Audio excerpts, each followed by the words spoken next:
ኮሜዲያን እሸቱ ስለ እፎይ ምን ነበር ያለው? ስሙን ጠርቶ ነው ወይስ ሳይጠራ ነው የገለጸው? በዛ ዙሪያ ስለማን ነበር ስሙን ባይጠራም ያወራው? እስኪ የምናየው ይሆናል። ተቆርቋሪ ነን፣ ተከራካሪ ነን፣ አስተማሪ ነን የሚሉ ሰዎች ናቸው። ምንም የሚያውቁት ነገር የለም። በሚያውቋት ትንሽ ዕውቀት ምንም የማያውቀውን ህዝብ ይማርኩና ተከታያቸው ያደርጉታል።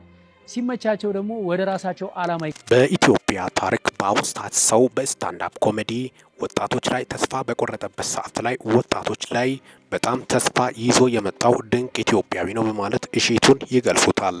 በተለይ ኮሜዲያን እሸቱ በቀልዶቹ በመድረክ ስታንዳፕ ኮሜዲዎቹ አልፎም ደግሞ የተለያዩ ወቅታዊ ሁኔታዎች ላይ በማተኮር በመቀለድ የምታወቀው በርካታ ኢትዮጵያኖችን በሳቅ ፍርስ የሚያደርገው አሁን አያሌ ቁጥር ያላቸው ኢትዮጵያኖች የሚወዱት ኮሜዲያን ቢኖር እሸቱ ነው ቢባል የማይካድ እውነታና ሀቅ እንደሆነ ጭምርም በርካቶች ገልጾታል። በማህበራዊ ሚዲያ ላይ በከፍተኛ ሁኔታ ተጽዕኖ የፈጠረው እሸቱ በተለይ በዶንኪ ቲዩብ ወይም ኮሜዲያን እሸቱ ኦፊሻል በመባል በዩቲዩብ ቻናሉ በመምጣቱ በርካታ ኢትዮጵያኖችን አስገርመዋል። በተለይ አዳዲስ ሀሳቦችን በማምጣት ፈጠራ በመስራት የታወቀው እሸቱ በተለይ በእኛ ሀገር ያልተለመደው ህጻናት ፕሮግራም ሾው ላይ ለህጻናት ጊዜ ሰጥቶ እንደ አዋቂ ኢንተርቪ ማድረግ ያልተለመደ ነገርን ከውጭው ተምሳሌት በማምጣት በሀገራችን ያስተማረው ኮሜዲያን እሸቱ ነው። ከዛም የተነሳ ፕሮግራሞቹን በከፍተኛ ሁኔታ በህዝብ ዘንድ ተወዳጅነትን አተረፉ። ኮሜዲያን ስታንዳፕ ኮሜዲዎችን በጣም በሚገርም ሁኔታ በመቀለዱ በርካታ ኢትዮጵያኖችን አስደንቋል። እሸቱ ብዙ ቀልዶችን ቀልዷል። በተለይ በፖለቲካ ዙሪያ ከዚህ በፊት መቀለዱ የሚታወስ ነው። አልፎም ደግሞ ፓስተሮች ሐሰተኛ ፓስተሮች እያለ ሲቀልድም ነበር። ሐሰተኛ ፓስተሮች ዙሪያ እሸቱ በተለይ በሐሰተኛ ነቢያት በማለትም ሲቀልድም ነበር። የተለያዩ ቀልዶቹ በከፍተኛ ሁኔታ አድማጭነት በከፍተኛ ሁኔታ ተመልካችን ሊያስገኝለት እንደቻለ ጭምርም የአደባባይ ሁኔታ ነው።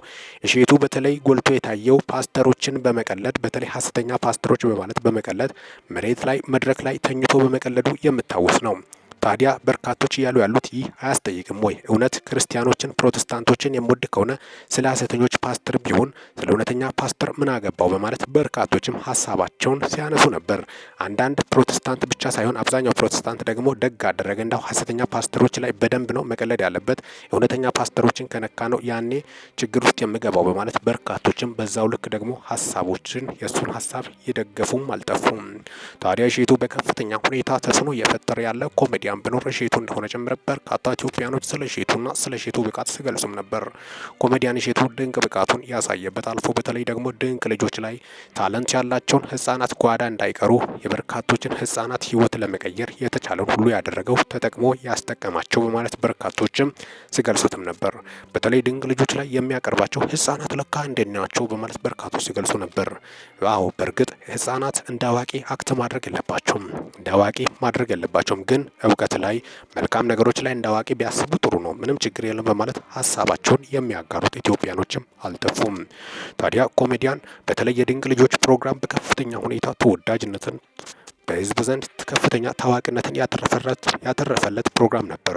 ከዛም አልፎ ደግሞ ስታንዳፕ ኮሜዲውን አልፎም ሙሉ በሙሉ አልተወም ጣል እያደረገ አልፎም ደግሞ በቴሌቪዥን ሾዎችም ላይ በጥያቄ ውድድር ላይ በጣም በሚገርም ሁኔታ የቤተሰብ ጨዋታ ላይም በጣም በርካቶችን ሲያስደምምና ሲያዝናና የነበረ ኮሜዲያን እሸቱ እንደሆነ ጨምረም የማይካድና የአደባባይ እውነታዎች ናቸው። ከዛም አልፎ በኢትዮጵያ ከተከሰቱት ኮሜዲያኖች መካከል በፈርቀዳጅነት ገንዘብ እንዴት መገኘት እንዳለበት በኦንላይን ስራዎች ብዙዎችን ሞቲቬት ወይም በማነሳሳት ኢንስፓየር በማድረግ የምታወቀው ነው። እሸቱ የተለያዩ ስልጠናዎችን ለወጣት በመስጠትም የበርካታ ወጣቶችን ህይወት እየቀየረ እንደሆነ ጨምረም ነው።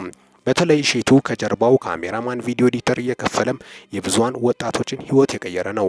እሸቱ አልፎም በዚህ ብቻ አላበቃም። እስከ ምድረ አሜሪካ በመሄድ የኮሜዲ ስራዎችን እያቀረበ ይገኛል። የተለያዩ ዓለም ክፍሎች ሄዶ የትውልደ ኢትዮጵያኖች በመጥራት ሄዶ በታላቅ እንግዳነት እየተከሰተ ይጫወታል፣ ይቀልዳል። በዛም አልፎ ከዚህ በፊትም አሜሪካ ሄዳለሁ፣ አዎ ሀገሬን ግን ጥዬ አልሄድም ለጉብኝት ነው የምሄደው ብሏል። እሸቱ የሀገር ወዳድነቱ ለየት እንደሚያደርገው በርካቶችም ይገልጹታል። በተለይ ሀገርን መውደድ በተግባር ያሳየ ኮሜዲያን ነው በማለትም ነው።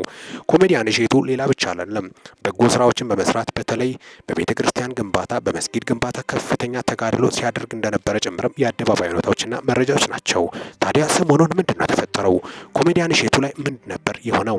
እሶብ ድንቅ ልጆችን ከዚህ በፊት እንደ በፊቱ ድንቅ ልጆች ሳይሆን እሶብ ድንቅ ልጆችን አልፎም የተለያዩ ቁም ነገር ሾዎችን በሚያቀርብበት ቲክቶክ እና ዩቲዩብ ቻናሉ ላይ ቲክቶኩ ላይ የለቀቀው በተለይ በሙስሊሞች ዙሪያ የተነሳው ሰሞኑን ምንድን ነው? እፎይና በሙስሊም መካከል እፎይ እንደ አንድ የኦርቶዶክስ እምነት ተከታይ ከዚህ በፊት ቲክቶክ ላይ ወጥቶ ይናገራል። ግን ቤተ ክርስቲያን ደግሞ እሱ ያለው ቤተ ክርስቲያን አልወከለችውም በማለትም ነው። በግልጽ ስሙን ጠርቶ ባይናገርም እፎይን እንደገለጸና እንደተናገረ ግልጽ እንደሆነ የአደባባይ እውነታዎችና በርካቶችም ቁጣ ያነሱበት ጥያቄም ነው። ኮሜዲያን እሸቱ ትንሽ ቁንጽል እውቀት ይዞ መጥቶ ማህበራዊ ሚዲያ ላይ ተከታይ ካፈሩ በኋላ ብዙ ሰዎችን ለማጋጨት የሄዱበት መንገድ ልክ አይደለም በማለትም ነው ሀሳቡን የገለጸው። ታዲያ ይህ እሸቱ ላይ ከፍተኛ ዘመቻ፣ በርካቶች ደግሞ እፎይን የሚደግፉትም በጣም አያለ ቁጥር ያላቸው በተለይ እሸቱ ላይ እንደተነሱ ጭምርም የአደባባይ መረጃዎች ናቸው። ይህ ሁላ የተነሳው ለምንድን ነው? እኛ ሙስሊም ወንድሞቻችንም እኛም እንወዳለን፣ እናከብራቸዋለን፣ በተለይ እንሞትላቸዋለን ለሙስሊም ወንድሞቻችን። ችግሩ ኢየሱስ ክርስቶስን ከዚህ በፊት በርካቶች ሲሳለቁስ ለምን መግለጫ አልተሰጠም? ለምን አልጠበቁም? በሚሉ ዙሪያ ነው። ታዲያ እፎይ እኮ አላጠፋም፣ እፎይ ጥያቄ ነው ያቀረበው በማለትም ነው በርካቶች የተከራከሩ ያሉት። ከፊሎቹ ደግሞ እፎይ ትክክል አይደለም፣ ጭራሽ ከፍተኛ በደልና የማይገባ ስድብ ነው የተሳደበው በማለት በርካቶችም ቁጣው በዛው ልክ አልፎም ደግሞ የሙስሊም እምነት ተከታዮችም ቁጣ እፎይ ላይ ማንሳታቸው የሚታወቅ ነው። እፎይ በአሁኑ ሰዓት ባልተጠበቀ ጊዜና ሰዓት ነገሮችን ወንድሞችን አልጠላም፣ ሙስሊም ወንድሞችን አከብራለሁ፣ በጣም ከልቤ ነው የምወዳቸው፣ ግን ጥያቄ ነው እኮ የጠየቅኩት ጥፋቴ ምንድነው በማለትም ነው።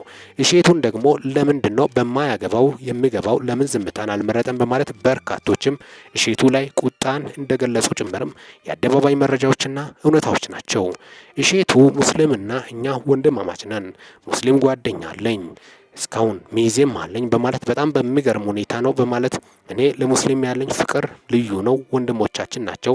ስለዚህ ማህበራዊ ሚዲያ ላይ ወጥቶ ልዩነትን የምሰብኩት ክፍፍልን፣ ጦርነትን የምሰብኩት ሰዎች ቢቆጠቡ የተሻለ ይሆናል በማለት በመግለጽም ነው እሸቱ ላይ ይህ ነገር የመጣው በማለት በርካቶችም ሀሳባቸውን እያጋሩ እንደሚገኙ ጭምርም የአደባባይ መረጃዎችን በማስመልከትም ነው።